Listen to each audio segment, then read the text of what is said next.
Bismillahirrahmanirrahim. Let's start our third unit. The third unit is ELT models for Pakistan.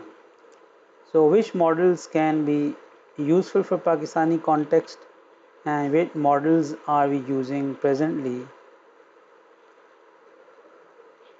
in our schools and colleges.